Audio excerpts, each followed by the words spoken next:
નમો દ્વૈ સવયંતાનમ નમો દ્વૈ સવૈદાનમ નમો દ્વૈ સવાયર્યાન નમો દ્વૈ સૌજ્યાયનમ નમો દ્વૈ સૌતિકાળવતી સાવનમ ઓંકારમિંદુ સંયુક્ત નિત્યમ ધ્યાયંતિ યોગિન કામદમોક્ષનો શ્રી ઓંકારાય નમો નમઃ મંગલમ ભગવાનયો મંગલમુકુતમો મંગલમ કુંકુંડાર્યો જૈન્દ્રમો સુમંગલમ નમઃ સમયસ્થાનાય સ્વાનુભૂત્યા ચકાસ્તે ચિત્તવાય ભવાય સર્વવા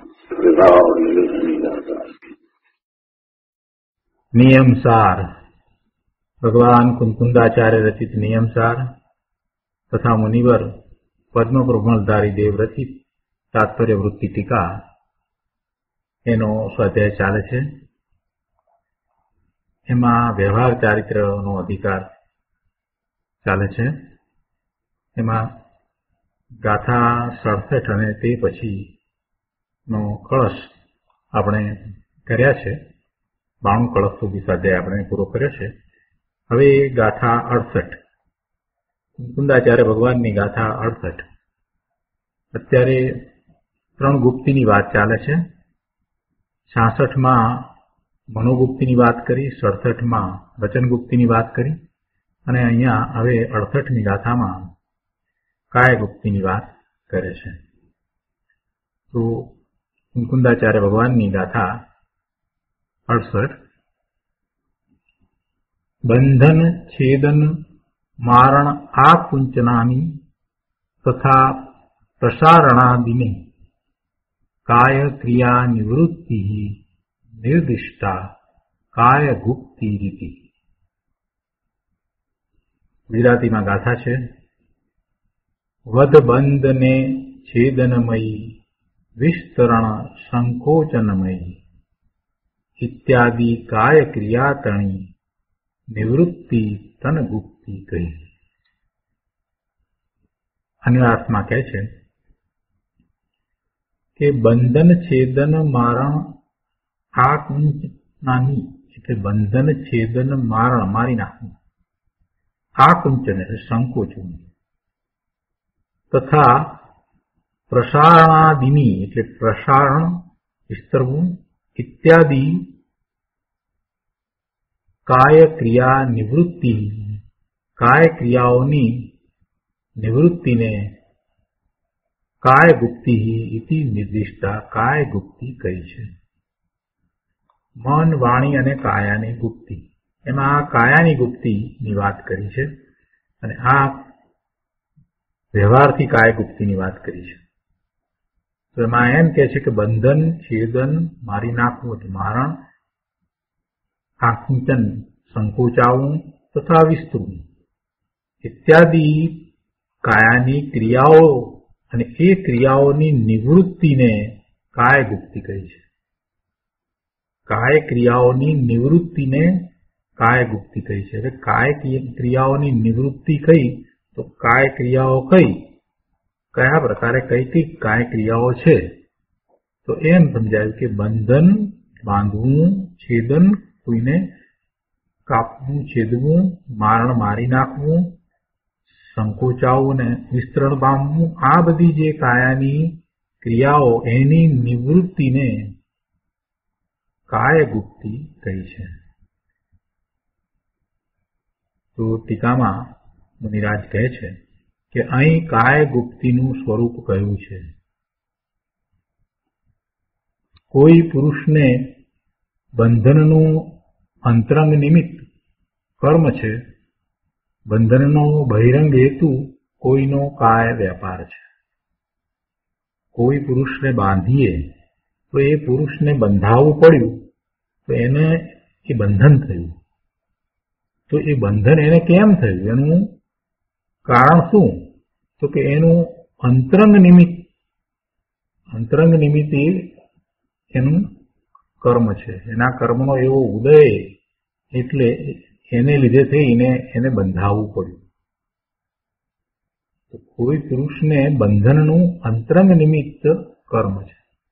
કોઈ પણ બંધાયો છે, કોઈ દોરડાથી બાંધ્યો છે કે કોઈ હાથ પગ બાંધ્યા છે તો એવું એનું બંધન થયું, બાંધવામાં આવ્યો, તો એ બંધાયો કેમ?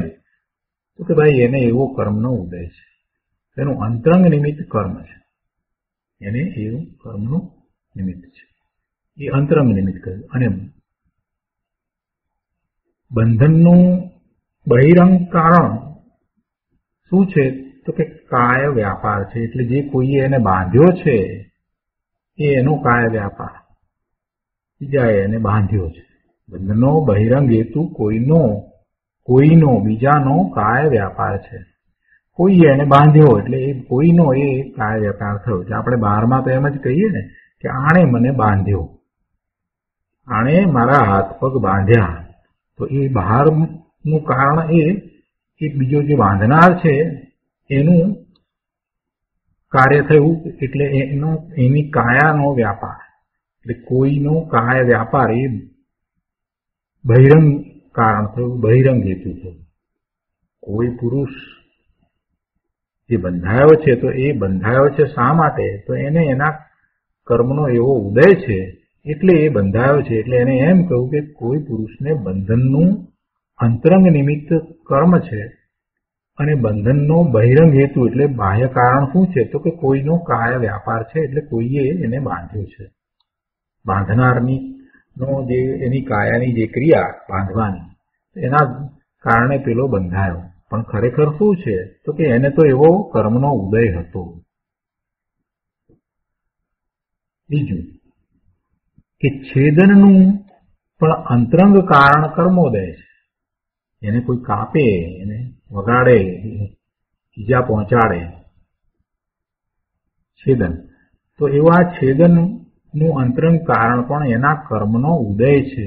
એને એવો કર્મનો ઉદય હોય, અસાધા વેદનીનો એવો ઉદય હોય અને એ પ્રમાણેના એના પૂર્વે કર્મ બંધ કર્યો હોય, તો એ કર્મનો ઉદય આવતા એને એવું કપાવવું પડે, એને છેદન થાય કે એનું કાયાને વિશે કાંઈ પણ થાય, તો એ અંતરંગ કારણ કહ્યું. અને બહિરંગ કારણ તો કે છે બહિરંગ કારણ તો પ્રમત્ત જીવની કાય ક્રિયા છે. પ્રમત્ત જીવ જે એને છેદે છે, જે એને ઈજા પહોંચાડે છે, એની ક્રિયા, એવી ક્રિયા કરનારને પ્રમત્ત કહ્યો છે અહીંયા. તો કે બહિરંગ કારણ પ્રમત્ત જીવની કાય ક્રિયા છે. જો અપ્રમતપણું ને પ્રમતપણું, પ્રમતને આપણે પ્રમાદ કહીએ છીએ, તો એ છઠ્ઠા ગુણસ્થાન સુધી પ્રમત દશા હોય છે. પણ હવે એ છઠ્ઠા ગુણસ્થાન વાળા તો સમ્યક દ્રષ્ટિ મુનિ છે,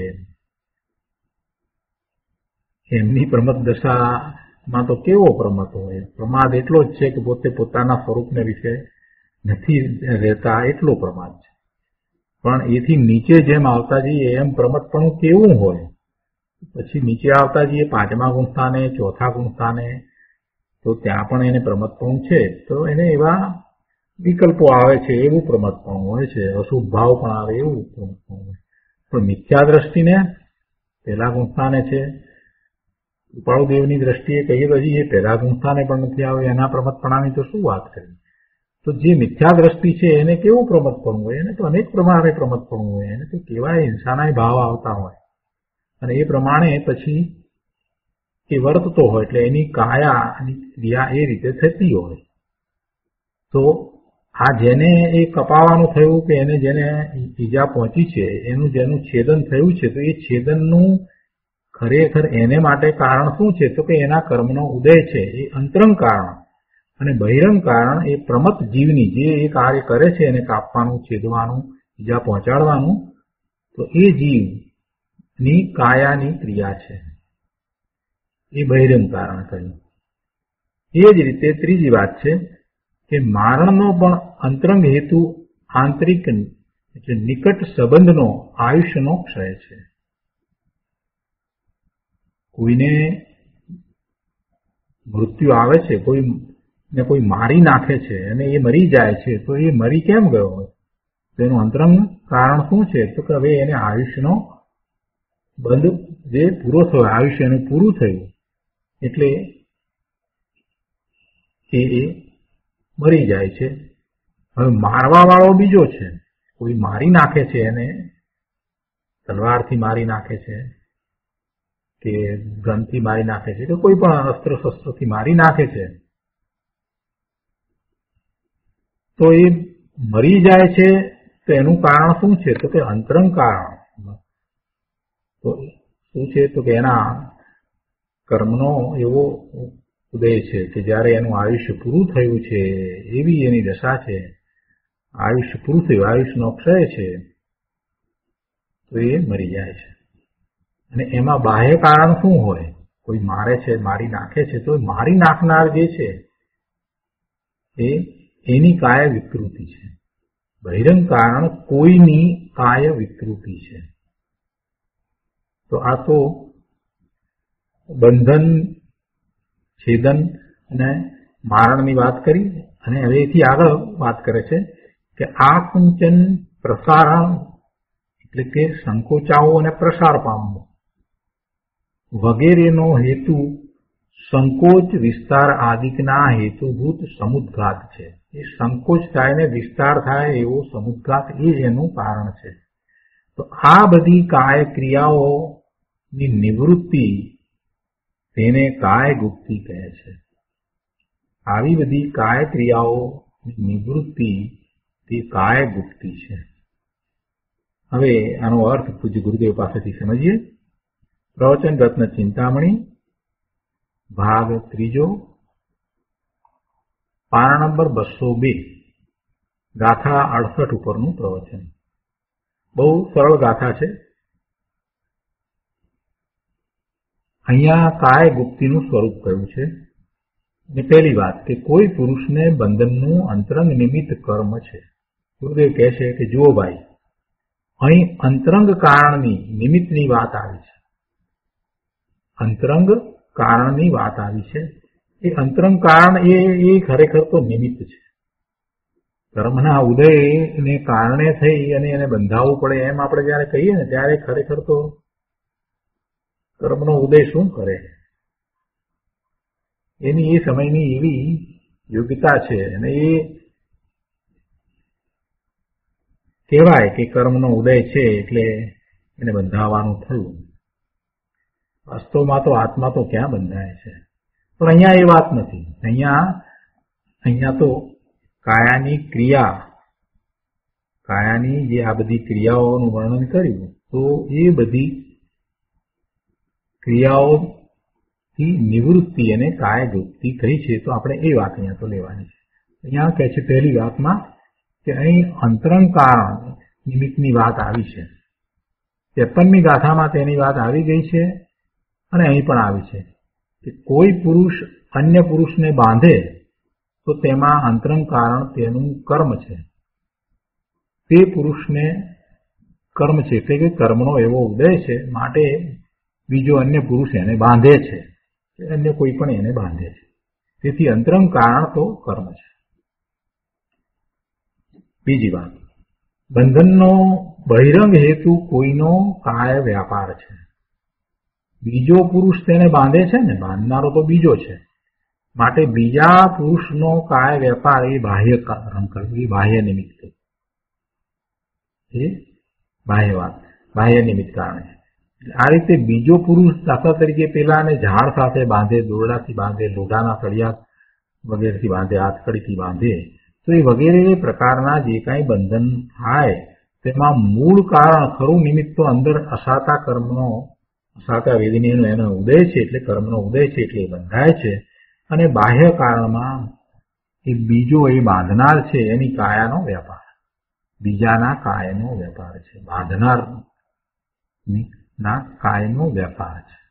તો આ પહેલી વાત લીધી, બંધનની વાત લીધી. એ જ રીતે છેદનને માટે પણ એમ જ વાત છે. ગુરુદેવ એનો વધારે વિસ્તાર નથી કર્યો, એટલે કહે છે કે છેદનનું પણ અંતરંગ કારણ કર્મોદય છે. કોઈ અન્ય તેને છેદે, શરીરના કટકા કરે, અથવા તો દાખલા તરીકે કોઈ અંગ કાપે, કાન કાપે કે નાક કાપે, તો તેમાં અંતરંગ કારણ એ શું છે? તો કે કર્મનો ઉદય છે. એ અંતરંગ કારણ એ પણ નિમિત્ત કારણ જ છે. એને અસાતાનો એવો ઉદય છે, એવો કર્મનો ઉદય છે, એટલે કોઈ એના કોઈ હાથ કાપે કે પગ કાપે કે એ શરીરમાં કંઈ કાપે, એને છેદે, એવું એને ઉગમે છે. અને બહિરંગ કારણ પ્રમત જીવની કાય ક્રિયા છે. ગુરુદેવ કહે છે ભાષા જુઓ કે પ્રમત જીવની કાય ક્રિયા બહિરંગ કારણ છે. પ્રમત શબ્દ આપણે મુનિની દશા વખતે વાપરીએ છીએ કે છઠ્ઠા ગુણસ્થાને મુનિ છે તે પ્રમત છે અને સાતમે છે તે અપ્રમત છે. છઠ્ઠા ગુણસ્થાને મુનિની દશા એવી હોય છે એ તો સમિતિપૂર્વક પ્રવર્તે છે. ચાલતા હોય ત્યારે કદાચ કોઈ જીવ છેદાઈ જાય એવું ન બને એ માટે એ તો ઈર્યા સમિતિ સહિત ચાલે છે. એમને ઈર્યા સમિતિ હોય છે એટલે એવો શુભ વિકલ્પ હોય છે અને એ પ્રમાણે જે શરીરની પણ ક્રિયા થતી હોય. છતાં પણ કદાચ કોઈક વખત એવું બને કે મુનિ આમ પગ મૂકવા જાય ને એ જ વખતે નીચે કંઈક ઉડીને આવે જીવ છેદાઈ જાય. મુનિ તો બહુ યત્નાપૂર્વક ધ્યાન રાખીને ચાલે છે, ઈર્યા સમિતિપૂર્વક ચાલે, છતાં પણ એવું બની શકે.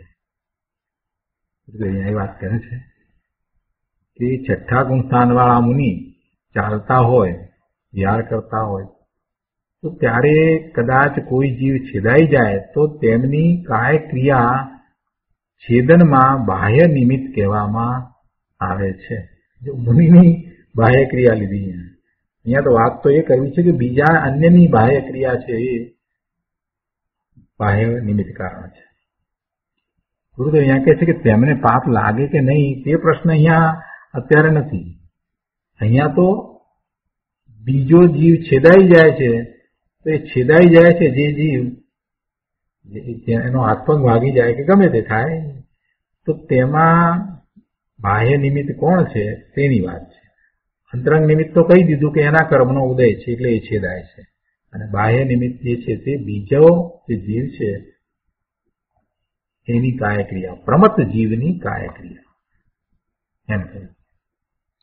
પ્રમત દશાવાળા જીવને ચાલવાનો વિકલ્પ હોય છે, અપ્રમતને તો ક્યાં ચાલવાનો વિકલ્પ હોય. અપ્રમત દશા તો સાતમા ગુણસ્થાનની ભૂમિકામાં હોય. સાતમા ગુણસ્થાને શુદ્ધ ઉપયોગ હોય, શુદ્ધ ઉપયોગ વખતે તો ક્યાં ચાલવાનો વિકલ્પ પણ છે. એટલે સાતમા ગુણસ્થાને તે હોતું જ નથી. છઠ્ઠા ગુણસ્થાન સુધી પ્રમત દશા હોય. પ્રમત દશામાં જ જીવને ચાલવાનો રાગ હોય ને. અપ્રમત દશામાં તો તે અંદરમાં સ્થિર હોય છે. એટલે પહેલા ગુણસ્થાનથી પ્રમત ગુણસ્થાન છઠ્ઠા ગુણસ્થાન સુધી તેની કાયાનો વેપાર છેદનમાં બાહ્ય નિમિત્ત છે. પહેલા ગુણસ્થાનથી છઠ્ઠા ગુણસ્થાન સુધી તેની કાયાનો વેપાર બીજા અન્ય ના કાયાના છેદનમાં એને કંઈક ઈજા પહોંચાડવામાં બાહ્ય નિમિત્ત બને છે. એટલે આપણા શરીરની જે કાંઈ ક્રિયા થાય એ બીજા અન્ય જીવના શરીરના ઈજા પહોંચવામાં કારણ નિમિત્ત થાય. આ જીવ જંતુઓ જે છે ને આપણે એ આપણા હાથ ચલન કે પગ કે કાંઈ પણ હાલન ચલન આપણું કંઈક એવું થાય એમાં એના બિચારાની કંઈક પાંખ તૂટી જાય કે એનો ઝીણો પગ તૂટી જાય કે આવું બને, એવું બને છે. તો એ અહીંયા તો મહિરા સુધીની વાત લીધી કે પહેલા ગુણસ્થાનથી છઠ્ઠા ગુણસ્થાન સુધી આવું બને. કેમ કે સાતમા ગુણસ્થાનથી તો પછી પોતે સ્વરૂપમાં એકાગ્ર થયા છે, લીન થયા છે, કોઈ વિકલ્પ પણ નથી. એટલે ક્યાં હાલવું ચાલવું કાંઈ પણ છે. એ વખતે તો ઉપયોગ પણ શુદ્ધ ઉપયોગ છે. છઠ્ઠા ગુણસ્થાને મુનિરાજને શુભ ઉપયોગ હોય છે એટલે એમને એવી સમિતિ હોય છે, રિયા સમિતિ હોય છે એટલે ચાલે ત્યારે પણ કોઈ જીવની હિંસા ન થાય એવો એમને શુભ વિકલ્પ હોય છે.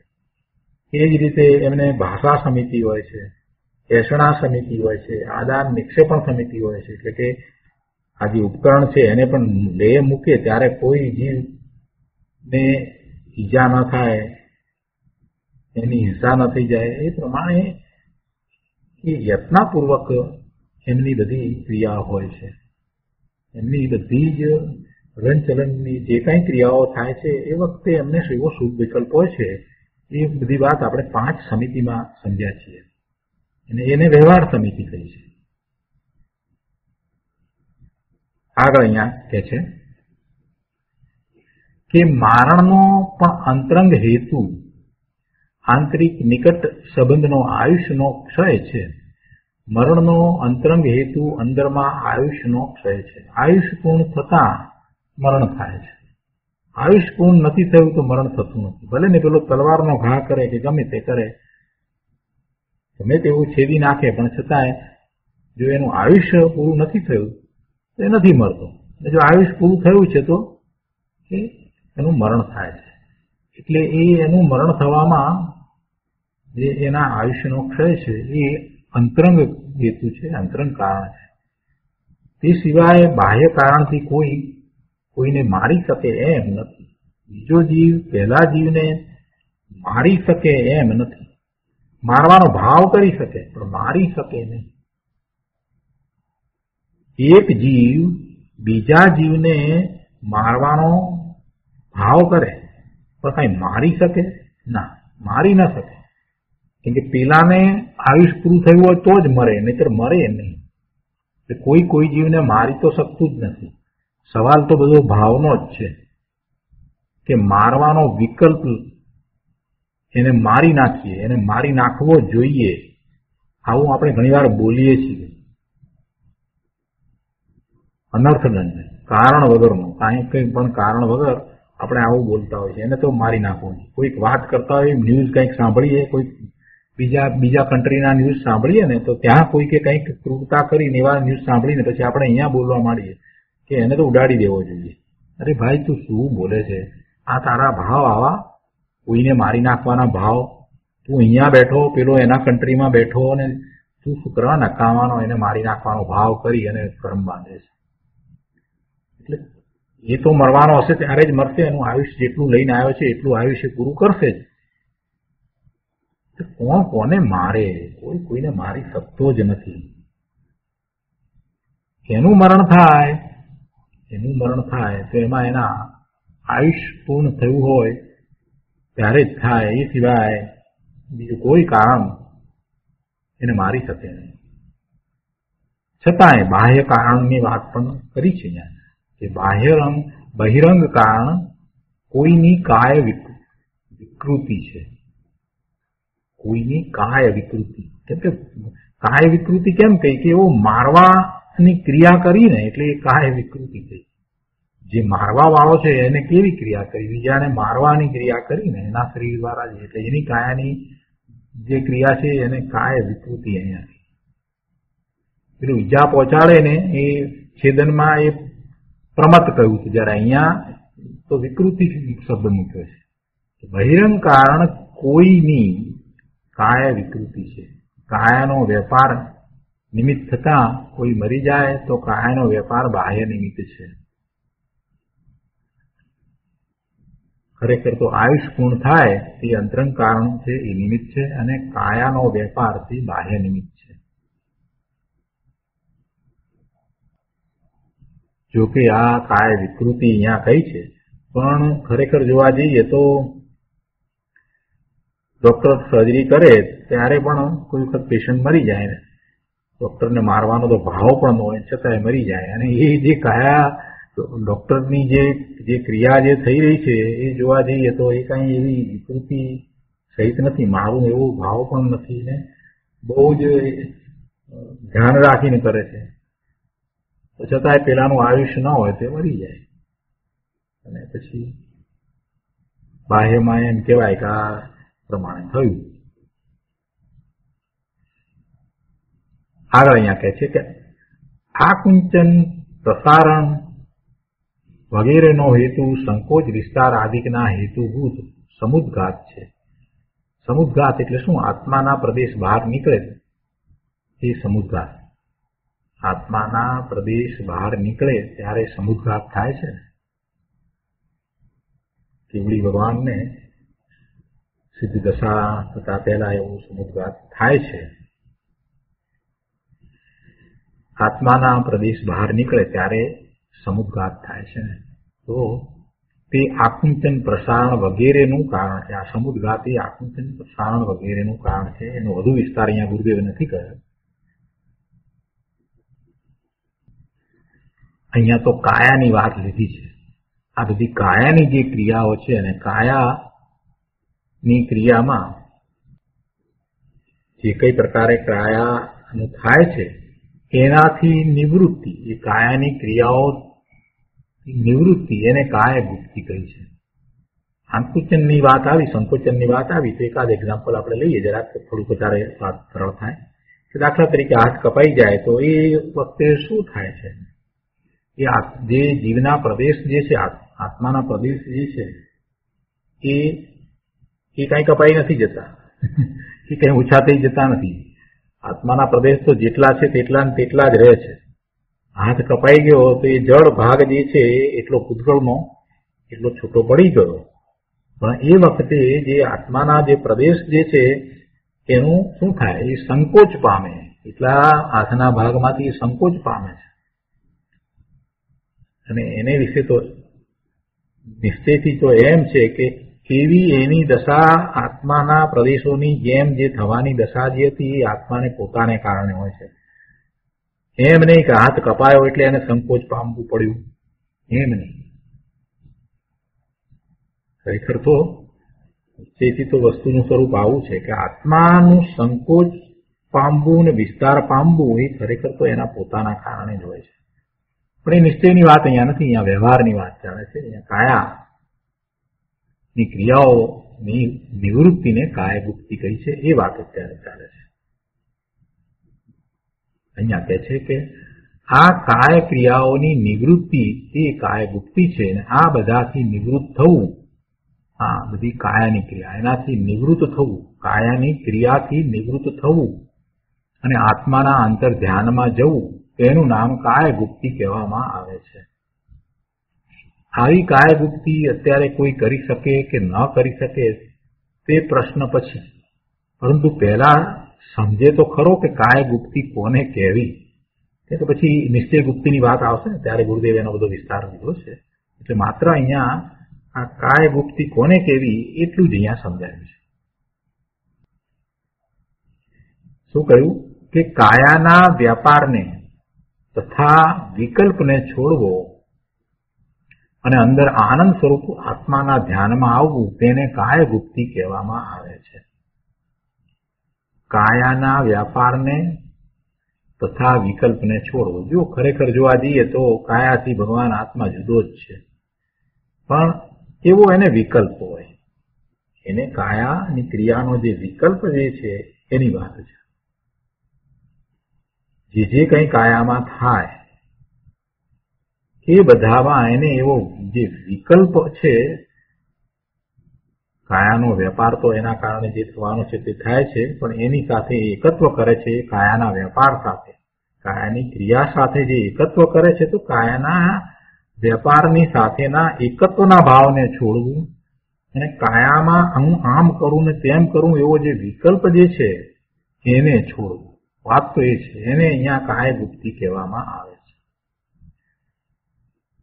કાયાના વેપાર તથા વિકલ્પને છોડવો અને અંદર આનંદ સ્વરૂપ આત્માના ધ્યાનમાં આવવું, તેને કાય ગુપ્તિ કહેવામાં આવે છે. આ તો મુનિરાજની ગુપ્તિની વાત ચાલે છે, મનોગુપ્તિ, વચન ગુપ્તિ અને આ કાય ગુપ્તિની વાત છે. એટલે આ રીતે આ ગાથા અહીંયા પૂરી થાય છે. અને આ ગાથા પૂરી કરતા મુનિરાજ પદ્મપ્રભુધારી દેવે કળશ 93મો કયો છે, તો આપણે કળશ 93 લઈએ છીએ. મુક્ત્વા કાય વિકારમ યહ શુદ્ધ આત્મનમ મુહુર્મુહુ સંભાવયતિ તસ્ય સફલમ જન્મ સંસ્કૃતો. 93મા કળશના અર્થમાં કહે છે કે કાય વિકારને છોડીને જે ફરી ફરીને શુદ્ધ આત્માની સંભાવના એટલે સમ્યક ભાવના, કાય વિકારને છોડીને જે ફરી ફરીને શુદ્ધ આત્માની સંભાવના એટલે સમ્યક ભાવના કરે છે, તેનો જ જન્મ સંસારમાં સફળ છે. શુદ્ધ આત્માની સમ્યક ભાવના કરે છે તેનો જ જન્મ સંસારમાં સફળ છે. આ જે કરે છે એની વાત આવી એ તો અસ્થિથી વાત કરી છે. શુદ્ધ આત્માની સંભાવના એટલે કે સમ્યક ભાવના કરે છે તેનો જ જન્મ સંસારમાં સફળ છે. પણ એની સાથે નાસ્તિથી વાત એ લીધી કે કાય વિકારને છોડીને એટલે ખરેખર કાયાના વિકારને એને પકડ્યો છે એમ તો છે નહીં, કાયાનો વિકાર એ કરી શકે છે એમ પણ નથી. ભગવાન આત્મા તો કાયાથી તો જુદો જ છે, પણ એને વિકલ્પમાં કાયાના વિકારને ગ્રહી રાખ્યો છે. એના વિકલ્પમાં એમ છે કે કાયાના કાર્યો કરે છે. કાયામાં જે કંઈ થાય છે એ એને થાય છે, બંધાય છે, છેદાય છે તો એ પોતે થાય છે. એના કારણો જે છે એ સમજાવીને એમ સમજાવ્યું કે એવો બધો કાયાનો જે વિકલ્પ જે છે એને છોડવો. અને બીજી રીતે પણ કે બીજાની ઉપર પોતે એવું જે કાંઈ કરે, જે પેલું બાંધવાનું કાર્ય કે છેદનનું કાર્ય કરે, મારણનું કાર્ય કરે, તો એ પણ એનો કાયાનો જ વિકાર છે. તો એ કાયાના વિકારને છોડીને એટલે કે એવા વિકલ્પને છોડીને, શરીરની ક્રિયા જે છે એનાથી તો એ જુદો જ છે, એટલે એના વિકલ્પને છોડીને, કાયા દ્વારા કાંઈ પણ કરવાના વિકલ્પને છોડીને, કાયા રૂપે હું છું જ નહીં, કાયાના કાર્યો કરવા વાળો હું છું જ નહીં, હું ભગવાન આત્મા જ્ઞાન સ્વરૂપ છું, આવો એકમાત્ર પાકો નિર્ણય કરી અને ધર્મ માર્ગે વળી શકાય. બીજી કોઈ રીત નથી. જ્યાં સુધી આ કાયા દ્વારા હું કાંઈ પણ કરી શકું છું એવી માન્યતા વર્તે છે ત્યાં સુધી સમ્યક દર્શન થાય નહીં. બહુ ઊંધી માન્યતા છે કે આ કાયા દ્વારા હું કાંઈ પણ કરી શકું છું. એના કરતા વધારે ઊંધી માન્યતા તો એ થાય કે આ કાયા છે તો આ હું ધર્મ કરી શકું છું ને, કાયા ન હોત તો ક્યાંથી ધર્મ કરે. આવી જે માન્યતા છે એ અંદરમાંથી જવી બહુ મુશ્કેલ છે. જીવોને એમ જ છે કે આ બધી પૂજાની ક્રિયા કરીએ તો કેવી રીતે કરીએ, આ વાંચન કરીએ, સ્વાધ્યાય કરીએ તો કેવી રીતે કરીએ, આ બધું મળ્યું છે એટલે તો કરીએ છીએ, આ મનુષ્ય ભાવ મળ્યો છે એટલે તો આ બધું થાય છે, તો મનુષ્યને અનુરૂપ શરીર મળ્યું છે તો થાય છે ને. આવી માન્યતા જીવને વર્તે છે ને આ માન્યતા જ્યાં સુધી એને વર્તે છે, આવી એને જ્યાં સુધી શ્રદ્ધા છે ને ત્યાં સુધી એ સ્વરૂપ તરફ વળતો જ નથી. કેમ કે એને શું છે કે કાયા દ્વારા પ્રાપ્ત કરે છે, એટલે તો બહુ મોટી ઊંધી ખોટી માન્યતા થઈ ગઈ. જ્ઞાન કરે છે તો પછી કાયા દ્વારા, આંખ દ્વારા કરે છે, મન દ્વારા કરે છે, એવી બધી માન્યતા થઈ ગઈ. તો મોટું મિથ્યાત્વ થયું. આવું મિથ્યાત્વ રાખીને એ ધર્મ માર્ગે વળશે કેવી રીતે? સિદ્ધાંતની વાતને સમજવી અને સિદ્ધાંતને શ્રદ્ધાપૂર્વક સ્વીકારવા. શ્રદ્ધાનમાં તો એમ જ હોવું જોઈએ કે આ જે કાંઈ થઈ રહ્યું છે, જે હું જ્ઞાન પ્રાપ્ત કરું છું એ કંઈ કાયા દ્વારા, આંખ દ્વારા, કાન દ્વારા અથવા તો કોઈ સામે વાણી છે તો વાણીને કારણે પ્રાપ્ત કરું છું એમ નથી. હું જ્ઞાન સ્વભાવી ભગવાન આત્મા છું એટલે એ તો મારો સ્વભાવ જ છે. જ્ઞાન કરવું એ તો મારો સ્વભાવ છે. આવો બરાબર અંતરંગ નિર્ણય થવો જ જોઈએ. એની દ્રઢતા વારે વારે થવી જોઈએ. અને જે કથન કરવામાં આવ્યા હોય એને એ કયા નયનું કથન કરવામાં આવ્યું છે એને એ નયના કથન તરીકે સમજવાનો આગ્રહ રાખવો જોઈએ. વ્યવહારથી વાત કરી હોય તેને વ્યવહારથી સમજવી જોઈએ, નિશ્ચયથી વાત કરી હોય અને નિશ્ચયથી સમજવી જોઈએ. કયા પ્રકારનું શાસ્ત્ર છે? દ્રવ્યાનુયોગના શાસ્ત્ર છે તો એમાં આત્માની મુખ્યતાથી બધી વાત હોય, અને ચરણાનુયોગના શાસ્ત્ર હોય તેમાં ઉપદેશાત્મક કથન હોય, એટલે ત્યાં બધા વ્યવહાર નયના કથન હોય. તો બધું જેમ છે તેમ સમજવાનો આગ્રહ રાખવો જોઈએ. એટલે સિદ્ધાંતની વાત દ્રવ્યાનુયોગમાં જે કંઈ સમજાવ હોય એની સામે ખોટી દલીલ ન કરાય. એ દ્રવ્યાનુયોગની વાત જે છે તે સિદ્ધાંતની વાત છે તે તેમ જ છે, અને ભગવાનના જ્ઞાનમાંથી આવેલી એ વાત છે કે જ્ઞાન આંખ દ્વારા કે ઇન્દ્રિયો દ્વારા થતું નથી, મન દ્વારા પણ થતું નથી. જ્ઞાન તો એનો સ્વભાવ જ છે. એ વાત એમ જ હોય. એટલે એ વાતને રાખીને આગળ વાત કરવાની છે. પછી કોઈને એમ થાય કે તો બધું આ બધું કેમ સમિતિને આ બધાની કેમ વાત કરવામાં આવી? પણ એ તો વ્યવહાર નયથી કહ્યું છે. વ્યવહાર નયથી સમજાવવામાં આવ્યું છે કે મુનિઓ જ્યારે પોતે શુદ્ધ ઉપયોગ માંથી બહાર આવે છે તો એમને કેવા પ્રકારે વિકલ્પ હોય છે એટલી વાત સમજાવી છે.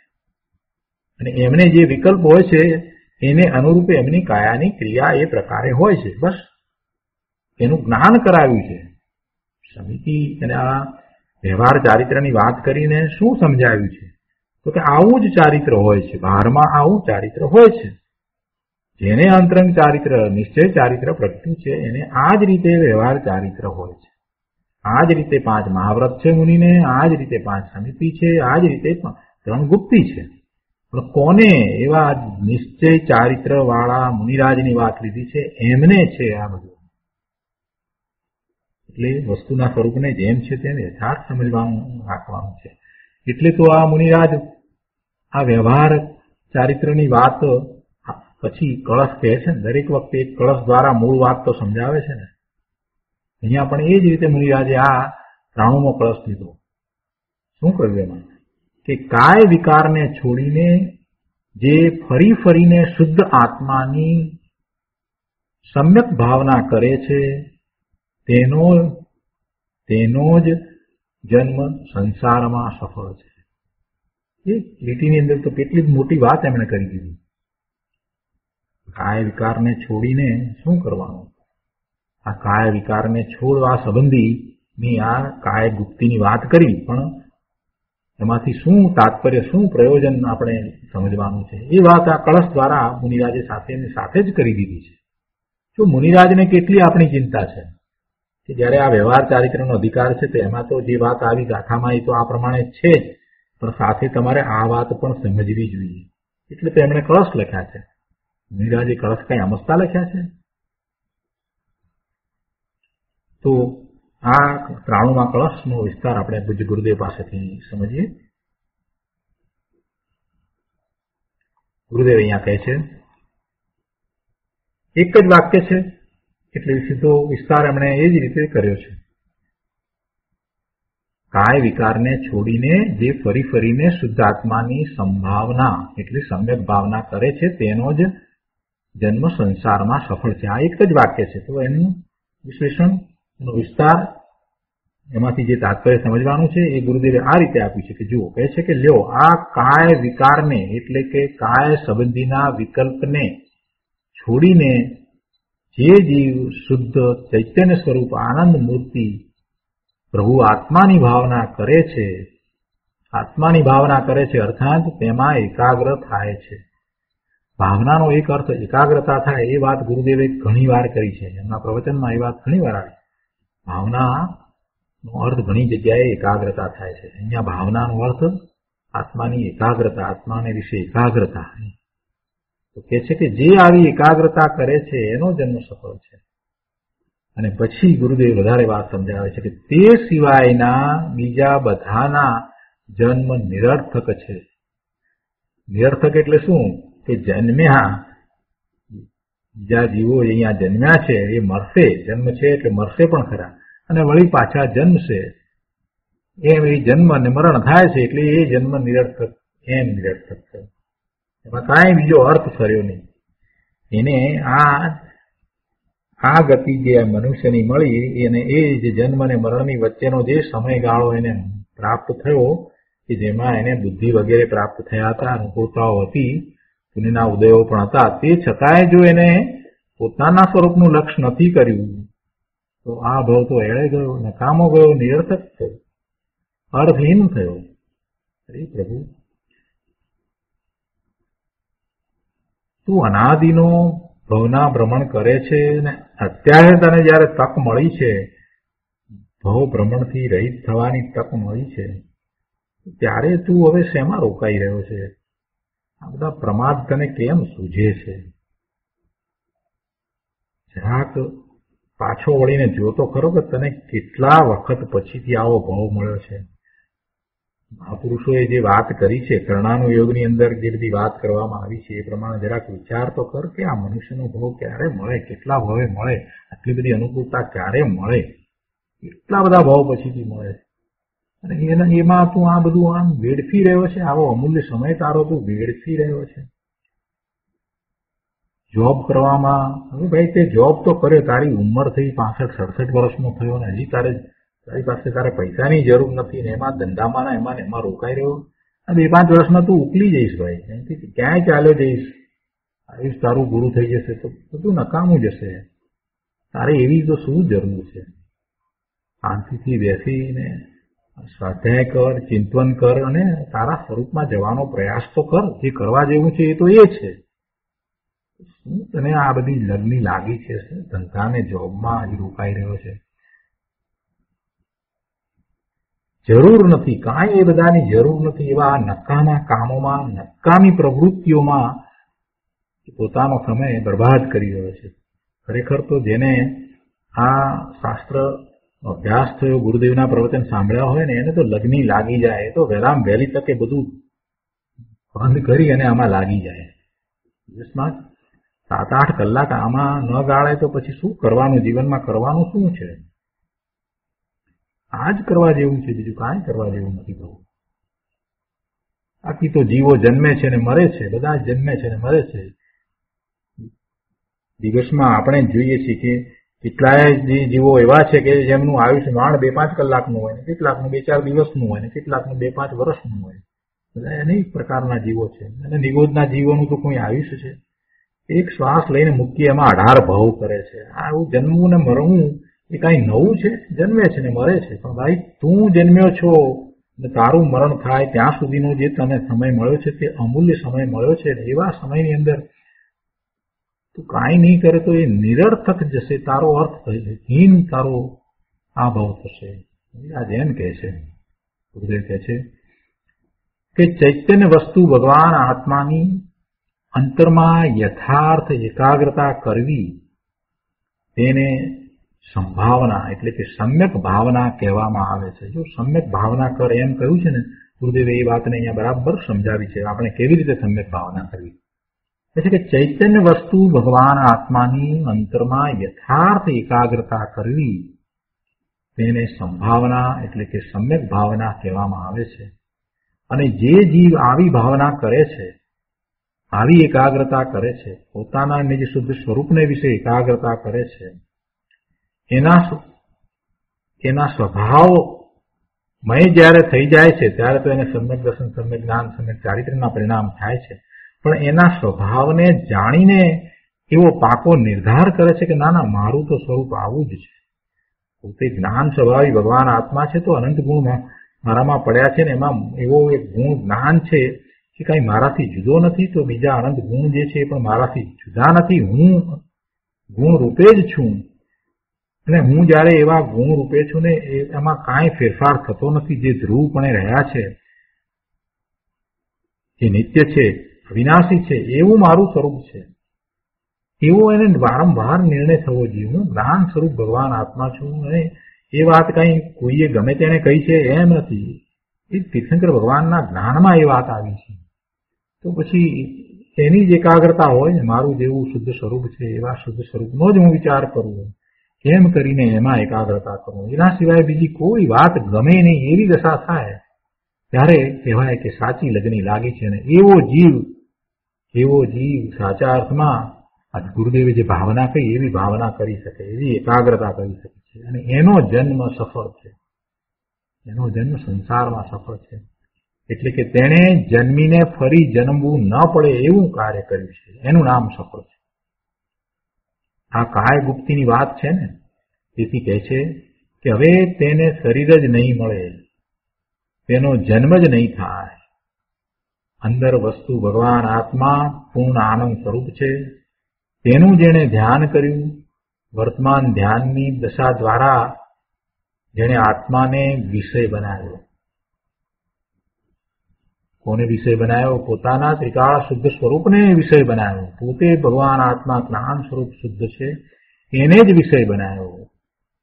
અંદર વસ્તુ ભગવાન આત્મા પૂર્ણ આનંદ સ્વરૂપ છે, પૂર્ણ જ્ઞાન સ્વરૂપ છે. એનું ધ્યાન કર્યું. વર્તમાન ધ્યાનની દશા દ્વારા જેણે આત્માને વિષય બનાવ્યો તેને હવે જન્મ કેવા? એને હવે વધુ જન્મ ન હોય.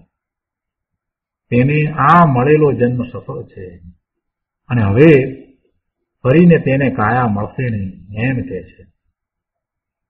એટલે કે હવે સમ્યક દર્શન થયા પછીથી વધુ ભવ થશે નહીં, વધુ જન્મ કરવા પડશે નહીં, વધુ કાયા સાથે અને રહેવું પડશે નહીં. બે કહે છે કે લેવો આ કાય ગુપ્તિમાં આ વાત કરી કે તેનો જે જન્મ સંસારમાં સફળ છે. મીરાજે આવી વાત કરી દીધી. પહેલા ગાથા 66 અને 67 વ્યવહાર મનોગુપ્તિ અને વ્યવહાર વચનગુપ્તિની વાત હતી, અને આ ગાથા 68 વ્યવહાર કાય ગુપ્તિની વાત આવી. અને એના પછી મુનિરાજે આ ક્રસ કર્યો. અને હવે ગાથા 69 નિશ્ચય મનોગુપ્તિ અને નિશ્ચય વચનગુપ્તિની વાત કહેશે. તો આપણે હવે આગળ ગાથા 69 લઈએ છીએ. કુંકુંદાચાર્ય ભગવાનની ગાથા 69.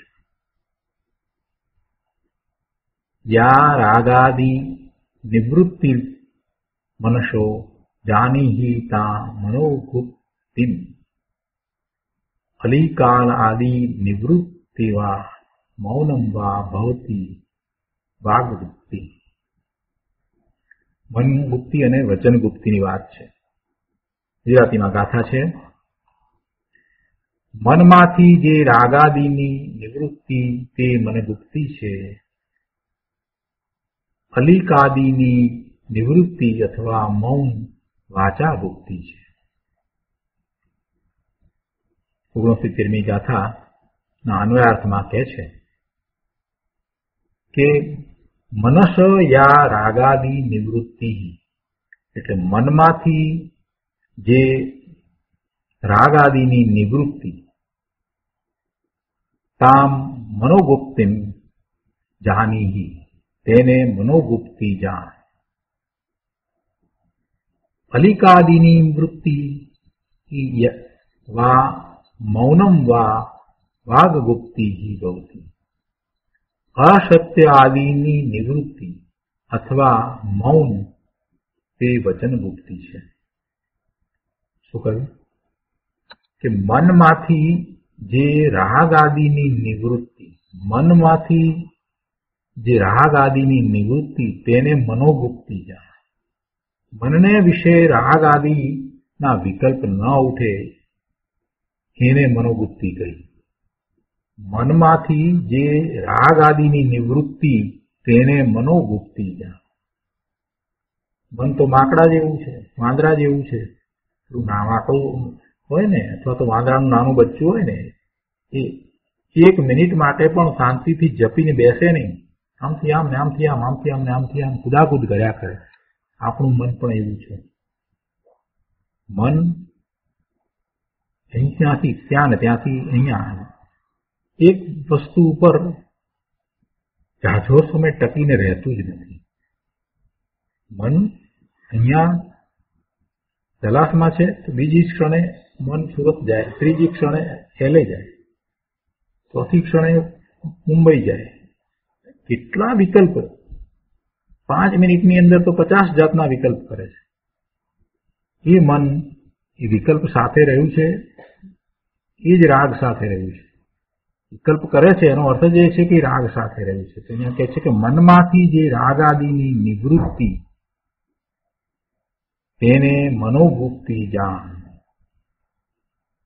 અને પછી વચનગુપ્તિની વાત કરે છે કે અસત્ય આદિની નિવૃત્તિ અથવા મૌન તે વચનગુપ્તિ છે. અસત્ય આદિની નિવૃત્તિ, કોઈ પણ પ્રકારે અસત્ય નહીં, એની પૂર્ણપણે નિવૃત્તિ અથવા મૌન તે વચનગુપ્તિ છે. ટીકામાં મુનિરાજ કહે છે કે આ નિશ્ચયથી મનોગુપ્તિની અને વચનગુપ્તિની સૂચના છે. કોને મનોગુપ્તિ કહેવી અને કોને વચનગુપ્તિ કહેવી નિશ્ચય નહીં એ અહીંયા કહ્યું છે. સકળ મોહ રાગ દ્વેષના અભાવને લીધે, સકળ પૂર્ણપણે બધા જ મોહ રાગ દ્વેષના અભાવને લીધે અખંડ અદ્વૈત પરમચિદ્રૂપમાં સમ્યકપણે અવસ્થિત રહેવું તે જ નિશ્ચય મનોગુપ્તિ છે. સકળ બધા જ મોહ રાગ દ્વેષના અભાવને લીધે એવો અભાવ કરીને અખંડ અદ્વૈત પરમચિદ્રૂપમાં અખંડ અદ્વૈત પરમચિદ્રૂપમાં પોતાના નિજ પરમાત્મામાં સમ્યકપણે અવસ્થિત રહેવું તે જ નિશ્ચય મનોગુપ્તિ છે. એ શિષ્ય તું તેને ખરેખર અચલિત મનોગુપ્તિ જાણ. એ અચલિત મનોગુપ્તિ એ જ નિશ્ચય મનોગુપ્તિ છે. પોતાના જ્ઞાનરૂપ આત્માને વિશે અવસ્થિત રહેવું તે જ નિશ્ચયથી મનોગુપ્તિ છે. સકળ મોહ રાગ દ્વેષનો ભાવ કરીને પોતાના સ્વરૂપને વિશે રહેવું એ જ નિશ્ચયથી મનોગુપ્તિ છે. આગળ કે છે તે સમસ્ત અસત્ય ભાષાનો પરિહાર, સમસ્ત અસત્ય ભાષાનો પરિહાર અથવા મૌન વ્રત તે વચન ગુપ્તિ છે. મૂર્ત દ્રવ્યને ચેતનાનો અભાવ હોવાને લીધે અને અમૂર્ત દ્રવ્ય ઇન્દ્રિય જ્ઞાનથી અગોચર હોવાને લીધે બંને પ્રત્યે વચન પ્રવૃત્તિ થતી નથી. આ રીતે નિશ્ચય વચન ગુપ્તિનું સ્વરૂપ કહેવામાં આવ્યું.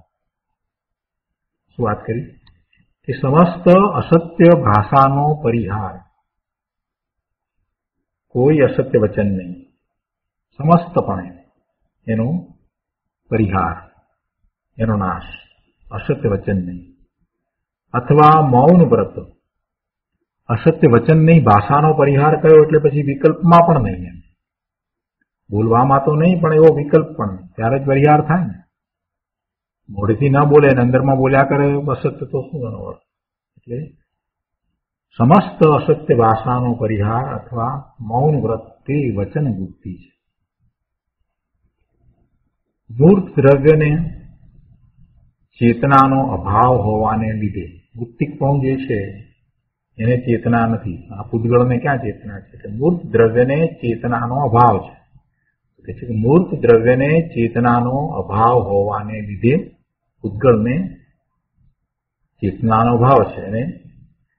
અને અમૂર્ત દ્રવ્ય ઇન્દ્રિય જ્ઞાનથી અગોચર હોવાને લીધે બંને પ્રત્યે વચન પ્રવૃત્તિ થતી નથી. અમૂર્ત દ્રવ્ય ઇન્દ્રિય જ્ઞાન અગોચર છે એટલે એના પ્રત્યે અને પેલા પ્રત્યે બેમાંથી કોઈ પ્રત્યે વચન પ્રવૃત્તિ થતી નથી. એટલે પછી કોને માટે વચન પ્રવૃત્તિ કરવી એમ કે છે.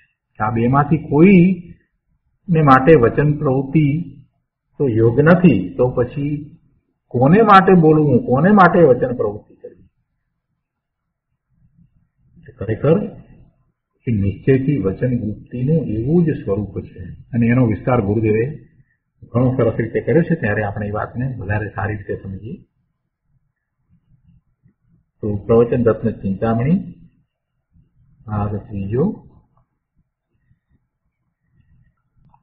પાના નંબર 206, ગાથા 69 ઉપરનું પ્રવચન. ગુરુદેવ કહે છે અહીંયા કે આ નિશ્ચય નયથી મનોગુપ્તિની અને વચન ગુપ્તિની સૂચના છે. નિશ્ચયથી એટલે કે સાચી દ્રષ્ટિથી. ગુરુદેવે આ વાત તો ઘણી વાર કહી. નિશ્ચયથી વાત આવે એટલે પહેલું જ વાક્ય ગુરુદેવ આ રીતે કહે, નિશ્ચયથી એટલે સાચી દ્રષ્ટિથી, સાચા શ્રદ્ધાંતથી, સાચી રીતે, જેમ છે તેમ. એ સાચું. નિશ્ચયથી કહ્યું એટલે એ સાચું. નિશ્ચયથી એટલે કે સાચી દ્રષ્ટિથી. તો આ સાચી દ્રષ્ટિથી મનોગુપ્તિની અને વચન ગુપ્તિની વ્યાખ્યા છે. જ્યારે પહેલા 66 અને 67 વ્યવહાર મનોગુપ્તિની અને વચન મનોગુપ્તિની વાત હતી, તે વ્યવહાર ગુપ્તિ વિકલ્પ રૂપ હતી. ત્યાં તો શુભ વિકલ્પ હતો. 66 અને 67 મનોગુપ્તિ અને વચન ગુપ્તિની જે વાત કહી હતી એ તો શુભ વિકલ્પ રૂપે હતી. એટલે એ વ્યવહાર મનોગુપ્તિ અને વ્યવહાર વચન ગુપ્તિ હતી. ને હવે આ નિશ્ચયથી એટલે સાચી સત્ય દ્રષ્ટિથી શું છે મનોગુપ્તિ અને શું છે વચનગુપ્તિ એની વાત અહીંયા કરી છે. એટલે ત્યાં જે વાત કરી હતી એ તો વ્યવહાર ગુપ્તિની વાત હતી, પણ સાચી ગુપ્તિ નહોતી. ગુરુદેવ એને કહે છે કે એ સાચી ગુપ્તિ નહોતી. સાચી ગુપ્તિ તો હવે આ છે. જો આ વ્યવહાર ચારિત્ર અધિકારમાં નિશ્ચય ગુપ્તિની વાત કરે છે અને તેમ કહીને નિશ્ચય વિના વ્યવહાર કેવો તે વાતને સિદ્ધ કરે છે. શું કહ્યું કે અધિકાર તો વ્યવહાર ચારિત્રનો છે, તો આ વ્યવહાર ચારિત્રના અધિકારમાં આ ગાથા મૂકી, કુંકુંદાચાર્ય ભગવાનની આ ગાથા, એમણે જ આ ગાથા મૂકી. તો શા માટે મૂકી? એટલું દર્શાવવા માટે કે નિશ્ચય વિના વ્યવહાર હોય જ નહીં. એટલે નિશ્ચયની વાત ન મૂકીએ તો એકલા વ્યવહારની વાત ક્યાંથી હોય? એટલે વ્યવહાર કેવો એટલે નિશ્ચય તો હોય જ છે. એટલે આ વ્યવહાર ચારિત્ર અધિકારમાં નિશ્ચય ગુપ્તિની વાત કરે છે અને તેમ કહીને નિશ્ચય વિના વ્યવહાર કેવો, નિશ્ચય વિના વ્યવહાર ન હોય એ વાતને સિદ્ધ કરી. નહીતર અહીંયા શું કરવા નિશ્ચય ગુપ્તિની વાત અહીંયા મૂકે? અધિકાર તો વ્યવહાર ચારિત્રનો છે. કુંદાચાર્ય ભગવાને આ વાત મૂકી છે. મુનિરાજ પદ્મપ્રમલધારી દેવ તો વ્યવહાર ચારિત્રની આ જે બધી ગાથાઓ આવી એ બધી ગાથા પછીથી પોતે પોતાનો એક કળશ લખીને કે એક કરતા વધારે કળશ લખીને પ્રયોજનભૂત વાત, નિશ્ચયની વાત દરેક વખતે સમજાવે છે. એ તો એમણે સમજાવી જ છે. પણ અહીંયા તો કુંકુંદાચાર્ય ભગવાને પોતે આ ગાથા મૂકી છે. અશુભ ભાવથી છૂટવું અને શુભ વિકલ્પમાં આવવું તે વ્યવહાર ગુપ્તિ છે, અને શુભ વિકલ્પથી પણ છૂટીને સ્વરૂપમાં આવવું તે નિશ્ચય ગુપ્તિ છે. એટલે કે શુભ વિકલ્પ અને અશુભ વિકલ્પ બેમાંથી એક પણ નથી એવી આ નિશ્ચય ગુપ્તિ છે. અશુભ ભાવમાંથી છૂટવું અને શુભ વિકલ્પમાં આવવું એવી વ્યવહાર ગુપ્તિ, અને શુભ વિકલ્પથી પણ છૂટીને સ્વરૂપમાં આવવું તે નિશ્ચય ગુપ્તિ. તો અહીંયા એમ ન સમજવું કે જેને નિશ્ચય ગુપ્તિ નથી એને માત્ર અશુભ ભાવથી છૂટીને શુભ ભાવમાં આવ્યો એટલે વ્યવહાર ગુપ્તિ છે, એમ ન સમજવું. વ્યવહાર ગુપ્તિ તો જેને નિશ્ચય ગુપ્તિ હોય એને જ હોય. પણ આ તો સમજાવવું એ છે ને કે જે વ્યવહાર ગુપ્તિ છે એમાં અશુભ ભાવ છોડ્યો છે અને શુભ ભાવમાં છે. પણ માત્ર અજ્ઞાનીના એવા શુભ ભાવ છૂટી અને શુભ ભાવ થાય તો વ્યવહાર ગુપ્તિ થઈ જાય એમ નથી, એવો અર્થ ન થાય. આ કઈ આ ક્રમ નથી દર્શાવ્યો કે અશુભથી છૂટી શુભમાં આવ્યો અને શુભમાંથી આવ્યો ત્યારે એને વ્યવહાર ગુપ્તિ તો છે જ, અને પછી હવે એ શુભ છોડી અને શુદ્ધમાં જશે એટલે નિશ્ચય ગુપ્તિ થશે. ના, એમ નહીં. નિશ્ચય ગુપ્તિ છે એને જ વ્યવહાર ગુપ્તિ હોય. અશુભ છોડીને શુભમાં આવ્યો છે, ઠીક વાત છે, પણ એથી કાંઈ એ ધર્મ પામ્યો છે એમ નથી. અહીંયા તો જે ધર્મ પામ્યો છે, જેને નિશ્ચય ગુપ્તિ છે, એને કેવા પ્રકારે વ્યવહાર ગુપ્તિ હોય એની વાત કરી છે. એટલે એને અશુભ ભાવ નથી અને શુભ ભાવ છે એવી વ્યવહાર ગુપ્તિ છે. આગળ અહીંયા કહે છે કે સકળ મોહ રાગ દ્વેષના અભાવને લીધે અખંડ અદ્વૈત પરમ ચિદ્રૂપમાં સમ્યકપણે અવસ્થિત રહેવું તે જ નિશ્ચય મનોગુપ્તિ છે. ગુરુદેવ એને સમજાવતા કહે છે કે પહેલા વ્યવહાર મનોગુપ્તિની વ્યાખ્યામાં એમ આવ્યું હતું કે સમ્યક દર્શન, સમ્યક જ્ઞાન અને સમ્યક શાંતિની ભૂમિકામાં અશુભ ભાવથી અઠી ને શુભ ભાવમાં આવવું તે વ્યવહાર મનોગુપ્તિ છે. ત્યાં એ રીતે વાત કરી કે સમ્યક દર્શન, સમ્યક જ્ઞાન અને સમ્યક શાંતિની ભૂમિકામાં અશુભ ભાવથી અઠી ને શુભ ભાવમાં આવવું તે વ્યવહાર મનોગુપ્તિ છે. એટલે કે જેની ભૂમિકા સમ્યક દર્શન, સમ્યક જ્ઞાન અને સમ્યક ચારિત્રની એટલે સમ્યક શાંતિની ભૂમિકા છે, એને અશુભ ભાવમાંથી અઠીને શુભ ભાવમાં આવવું એ વ્યવહાર મનોગુપ્તિ છે. એટલે અશુભ ભાવમાં જાય જ નહીં, શુભ ભાવમાં રોકાયો એટલે અશુભ ભાવથી બચ્યો છે. કોની વાત કરી છે? કે જે સમ્યક દર્શન, સમ્યક જ્ઞાન અને સમ્યક શાંતિની ભૂમિકામાં છે તે એવા સમ્યક દ્રષ્ટિની વાત લીધી છે. એવી ભૂમિકાવાળા જ્યારે બહારમાં છે તો એને શુભ ભાવ છે એટલે એ અશુભ ભાવથી બચ્યા છે, શુભ ભાવમાં છે એટલે એમને એ વ્યવહાર મનોવૃત્તિ છે.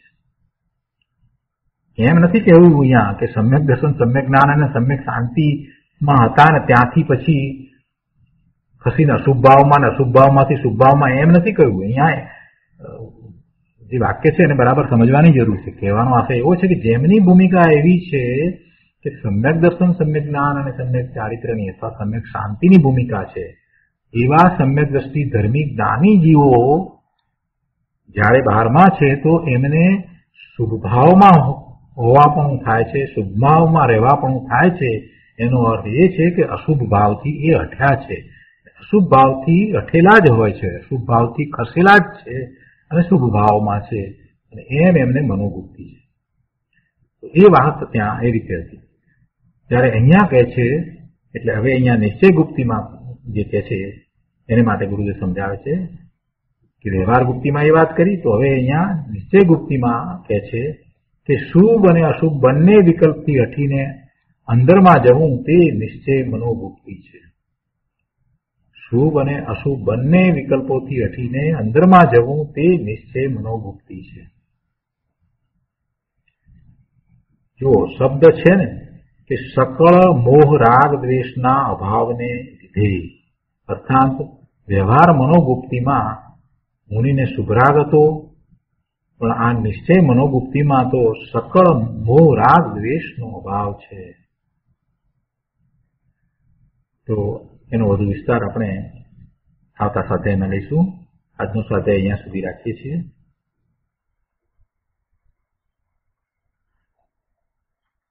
तो सुखधाम बोलिए. सुखधाम अनंत सुसंत चली दिन रात रहे तद ज्ञान